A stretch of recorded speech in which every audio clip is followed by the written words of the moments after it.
There are men who fall because they were defeated, and there are men who fall because they trusted. The second fall is always the quietest one. It is born from a simple gesture, allowing someone to come too close. No one suspects the friend who smiles while weighing your weaknesses.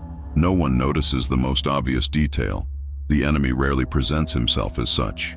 He hides where you lower your guard, in intimacy, in routine, in the harmless-looking camaraderie. The false friend does not attack. He collects. He collects your insecurities, your desires, your missteps. He collects everything you hand over without realizing it. And when he finally brings you down, he doesn't do it with force. He does it with absence. He simply withdraws at the exact moment you needed him to stay. Most men realize this too late. You will not have that luxury. Most men underestimate a smile. They interpret kindness as affinity, and affinity as loyalty. That is how the game begins. Not with conflict, but with comfort. The false friend doesn't arrive to compete. He arrives to settle in. He approaches with calculated courtesy, studying every emotional gap you try to hide. Nothing in him is explicit, which is precisely why almost no one notices. Machiavelli didn't warn about declared enemies. He warned about those who present themselves as allies. The danger doesn't lie in hostility. It lies in proximity. The smile that looks like respect is, often, disguised observation. He doesn't want your friendship. He wants access. Men fall because they mistake coexistence for trust.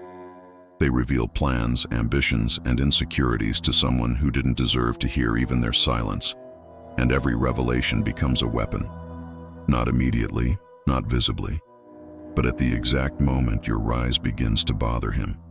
The false friend measures you with precision. He analyzes your rhythm, your temperament, your impulses. He learns how you react to praise, to criticism, to abandonment. He learns where your vanity betrays you, where your need for approval weakens you. He collects everything. Nothing is wasted. The law is simple. Whoever gets close too quickly doesn't want to walk beside you. He wants to understand where you stumble. And still, many believe betrayal is born from malice. Rarely. It is born from opportunity. The false friend only reveals himself when he realizes that the other man's fall benefits him socially, emotionally, or hierarchically. He doesn't need to attack to win. He only needs to be present when you become vulnerable. His smile isn't affection. It is study. It is calculation. It is anticipation. Most only understand this after losing reputation, territory, or energy to someone who should never have had access to their inner world. The central law remains unchanged. The one who shows excessive devotion at the beginning is negotiating something you haven't noticed yet. The mistake is not in him. It is in allowing him to get so close so early. The first evidence of a false friend isn't what he says. It's what he records in silence. While you believe you're simply sharing company, he is collecting data, and every detail you reveal turns into a measure of control. The first sign is simple. Your progress bothers him. He doesn't react to what you achieve. He reacts to what your achievements say about him. When you evolve, he loses his point of reference. He realizes your presence no longer serves as a comfortable mirror, so he hides discomfort behind light irony, empty compliments, or subtle comparisons that try to shrink your ascent. Nothing aggressive. Subtlety is what makes the strike effective. The second sign is even more revealing. He praises you in public but corrects you in private with calculated poison. The criticism he delivers isn't meant to strengthen you. It's meant to install doubt. He doesn't question your action. He questions your ability. The goal is to erode your confidence with small emotional fractures only you notice. It's a discreet form of violence that leaves no external marks, only internal ones. The third sign is definitive. He shows up only when you lose your balance. When you stand firm, he withdraws. When you hesitate, he appears, not to help, but to measure the depth of your fall. False friends don't approach your strength. They approach your instability. That's where they find usefulness and control. There is also the pattern of the constant observer. He says little about himself, yet knows everything about you.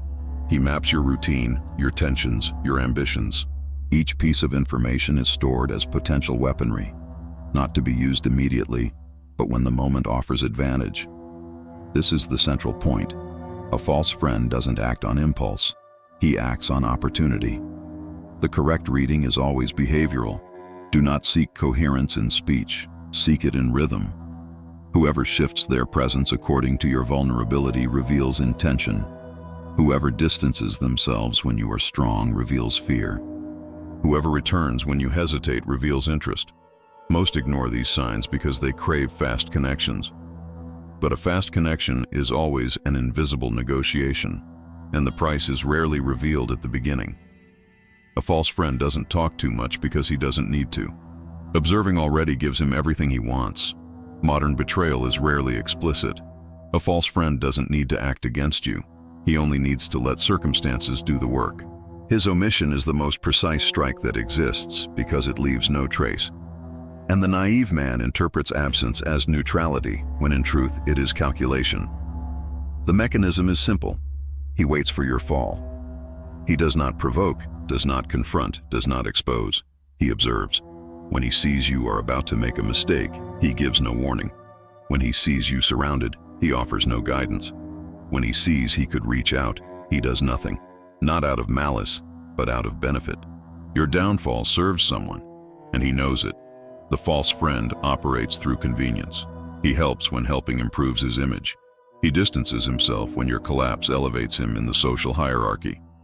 This requires no courage, only the absence of scruples, and many mistake that absence for distraction. It is not distraction, it is strategy. Discreet betrayals share a common trait. The traitor ensures everyone believes you fell on your own. He doesn't want to be seen as responsible. He wants to be seen as a spectator.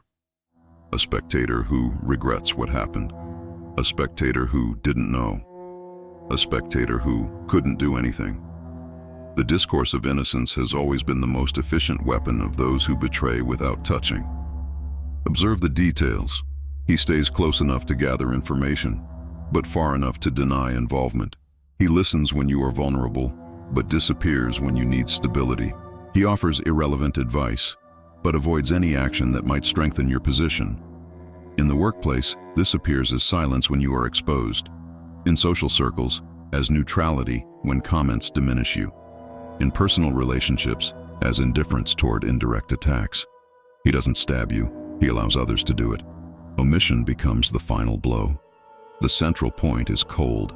No one brings you down more precisely than the one who knows where you stand, and chooses not to support it. The betrayal of a false friend is not an act. It is the sum of all the moments he could have protected you, and chose to do nothing.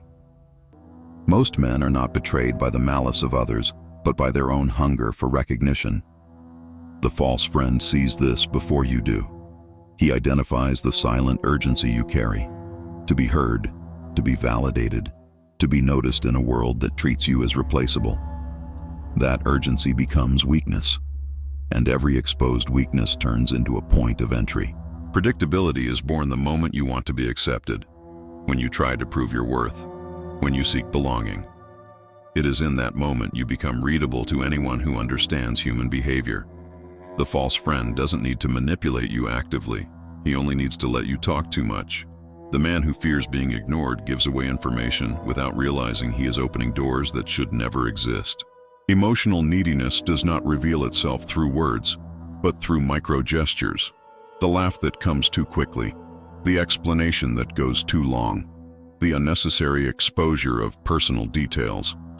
Each gesture reveals more than you imagine, and the silent observer turns it into a map. A map pointing to where you lose balance. There is another point few admit. Men confuse proximity with loyalty. They believe familiarity creates automatic trust. It doesn't. Proximity only makes observation easier, and observing you is the first step to controlling you. The false friend sees where your identity wavers, your impulses, your ambitions, your contained anger. He knows you seek approval the way others seek air, and he understands that any man who seeks approval is always willing to negotiate too much to obtain it. This makes him useful to anyone seeking advantage. Self-sabotage begins when you reveal your life before revealing your discipline. When you show your desires before showing your limits. When you expose your vulnerability before earning respect. That is how many become targets. Not because they are weak, but because they are too transparent in a world that rewards only the impenetrable. The truth is direct. The man who wants to be understood gives up control before realizing he has lost it. And the false friend operates exactly in that space. The space between your need to be seen and his ability to remain opaque. The man who seeks belonging pays a high price. The man who seeks dominion attracts only what is necessary. And that difference is what determines who becomes a target and who becomes an enigma. Most people choose company out of familiarity. Few choose it out of usefulness, and almost no one chooses it out of loyalty to purpose. This is where Machiavelli's rule imposes itself. A true ally doesn't protect your emotions. He protects the path you must walk. Loyalty is not affection. It is alignment. It is not measured by the intensity of interaction, but by the consistency of behavior. The false friend reacts to your mood. The real ally reacts to your objective. One accompanies you when you are vulnerable. The other accompanies you when you are disciplined. The difference is brutal and almost always ignored. To keep close only those who serve your destiny, you must understand an essential principle. Proximity should not be emotional, but strategic. It is not coldness. It is preservation. The man who opens himself to everyone loses the ability to see who actually walks beside him, and the man who confuses empathy with loyalty inevitably becomes dependent on those who weaken him. The true ally does not seek unrestricted access. He respects distance. He understands limits. He does not demand information, does not force intimacy, does not claim space he has not earned. He proves himself through stability, not intensity. He contributes to your rise without asking for recognition. He does not react to what you feel. He reacts to what you build. The false friend, however, approaches your mood because that is when you become malleable. He prefers the moment when you are tired, irritated, confused. It is in that state that you reveal too much and require too little. He does not want to walk with you. He wants to benefit from your distraction. That is why distance is a weapon. It prevents fragile intentions from becoming deep bonds. Applying Machiavelli's rule is simple, but demands precision. Keep close only those whose presence strengthens your discipline, not those who would soothe your loneliness. Loneliness is temporary. Vulnerability is permanent. And vulnerability shared with the wrong man becomes a debt. Those loyal to your destiny do not compete with you. They neither accelerate nor delay you. They walk in silence, steady and predictable, because they understand that respect is born from coherence, not proximity. The rule remains unchanged. Whoever does not protect the path you chose should never know the path you fear. Trust should not be born from sympathy, familiarity, or shared history. It must be born from tests. A man who gives trust without examining character is always one step away from his own downfall. And the false friend depends exactly on that, your haste. The first is the test of scarcity. Remove access. Reduce the frequency of conversations. Limit your availability. Go quiet for a few days. The loyal understand. The opportunists react. The false friend interprets distance as a threat to his psychological hold. He reveals irritation, demands, disguised sarcasm. He tries to regain control by creating tension, not closeness. Scarcity always exposes who was near out of convenience. The second is the test of silence. Stop explaining yourself. Offer no justifications, expose no thoughts, reveal nothing of your inner process. Observe who can withstand the mystery. The manipulator does not tolerate silence because he cannot operate in the unknown. He needs details to maintain the advantage. When you quiet yourself, he loses his tools, and that loss disorients him. The true ally does not demand explanations. He trusts what you do not say. The false one demands transparency because he fears losing influence. The third is the test of victory. Show progress, nothing more. No provocation, no comparison. Just advance. The loyal celebrate your rise without hesitation. The false ones reveal discomfort behind subtle comments. You just got lucky. I just hope you're not going too fast. Let's see how long it lasts. Victory is a mirror that exposes intentions effortlessly. Few can bear watching another man rise when it reveals their own stagnation. These tests do not confront, they observe, and this observation defines who stays and who must be kept at a distance. It is not paranoia, it is reading. The man who does not test is tested, and the man who does not observe will be observed by those who seek to use him. The rule is simple. Before allowing someone access to your inner world, evaluate how he reacts when you deny what he desires most: predictability, attention, advantage. Trusting without testing is surrendering your weapons before the war begins. Testing without warning is maintaining sovereignty over what no one should touch. Most believe that getting rid of a false friend requires confrontation. It doesn't. Confrontation is emotional, noisy, predictable. What truly dismantles a manipulator is the silent withdrawal. Not because it hurts him, but because it disarms him. The false friend depends on something you offer without noticing. Access. Access to your routine, your thoughts, your hesitations. When that access is cut off, he loses his primary tool of influence. And influence lost never returns with the same strength. The strategic cut begins with an internal decision. Stop feeding what weakens you. Nothing needs to be said. No warning, no justification. The man who justifies himself has already lost control of his own space. The man who simply changes his behavior regains sovereignty. The disengagement unfolds in 3 movements. The first is the reduction of energy. You offer no enthusiasm, no reaction. You respond with precision, without excess. The manipulator notices that your presence no longer nourishes him as before. The second movement is gradual distancing. You don't vanish. You simply stop being available. He feels the shift, but has no grounds to confront you. The absence isn't abrupt, it's stable. And stability in distance shows that you are not punishing anyone. You are merely returning to your axis. The third movement is definitive. You stop sustaining the bond. You don't block, you don't cut publicly, you don't create drama. You simply stop investing. Unbalanced bonds die on their own when the supporting side withdraws its structure. The false friend falls apart not because he was pushed away, but because he lost utility. This method has a powerful side effect. It redefines your presence. Those who observe you begin to understand that access to your circle is not a right. It is a privilege. Respect grows not through aggression, but through precision. You become the man who doesn't need to attack to end a relationship. He simply steps back, and that withdrawal weighs more than any words. The truth is simple. You don't cut people. You cut the space they occupied within you. And once that space closes, no false friend finds a way back. There are falls that could have been avoided, not by strength, but by perception. The man who sees intentions before he sees gestures is rarely surprised. The man who trusts before he observes is forever indebted to his own innocence. The truth is direct. No one is brought down by accident. A fall always begins long before the impact. It begins when you ignore small disturbances, when you grant access without criteria, when you believe kindness guarantees reciprocity. The false friend merely occupies the space you left empty within yourself.